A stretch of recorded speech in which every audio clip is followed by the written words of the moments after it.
Beaucoup viennent dans la Clarée en vacances, mais certains décident d'y rester, quitte à changer radicalement d'activité. Alors, on va profiter de cette fraîcheur du matin en altitude pour aller retrouver une éleveuse de chiens de traîneau. Toi, je vais te donner Dakota. Oui. Dakota, c'est ma doyenne, hein, elle a 9 ans.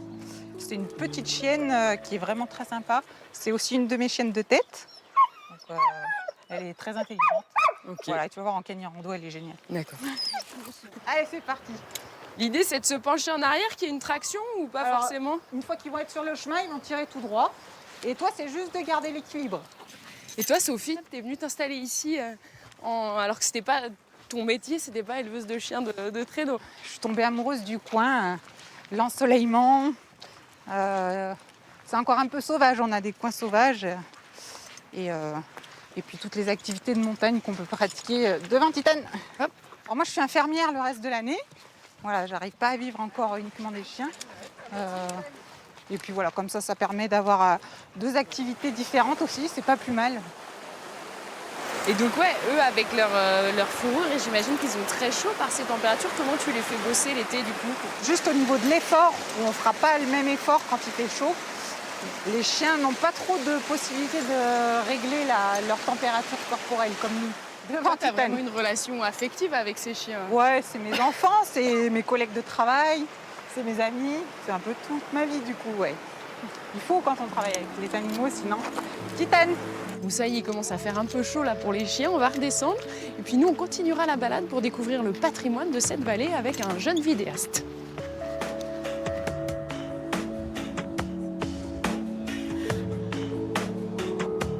J'étais hydrogéologue de formation et en fait il y a eu le Covid à ce moment-là et j'ai perdu tous les financements que j'avais pour faire ma thèse.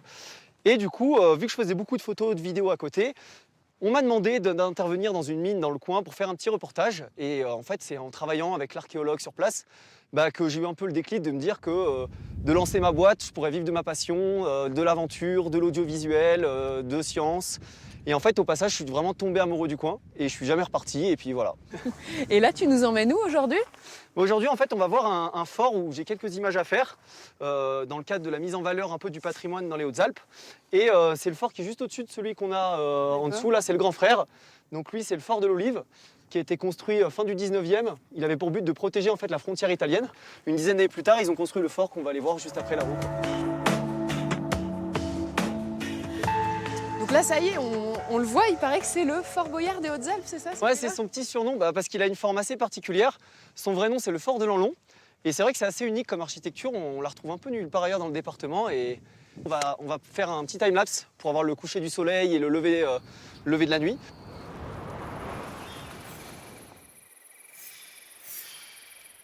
Et après, là, en plus, on a l'heure parfaite, la golden hour. Et du coup, on va aller faire quelques plans drone parce que là, la lumière, elle est vraiment, vraiment top, quoi.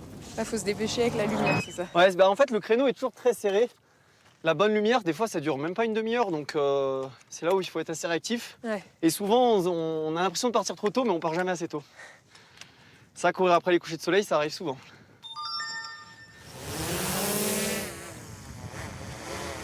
Comment tu fais du coup pour mettre en valeur ces vieilles pierres? C'est spécial quand même, un bâtiment, ça bouge pas. Ouais, c'est vrai que du coup, le mouvement, il faut un peu le créer. C'est pour ça que le drone, c'est un super outil parce que lui, il permet de bouger, de montrer des perspectives qu'on voit pas aussi forcément en venant ici sur place, parce que c'est l'intérêt, au-delà de montrer que ça existe à des gens, mais c'est de le montrer dans des angles qu'on pourrait pas le découvrir.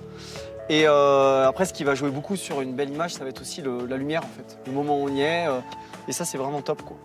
On va laisser Thibaut qui en a encore pour quelques heures et qui espère voir se lever la lune ici. Nous, on vous retrouve demain, toujours dans la Clarée, cette fois sur les traces d'une grande écrivaine.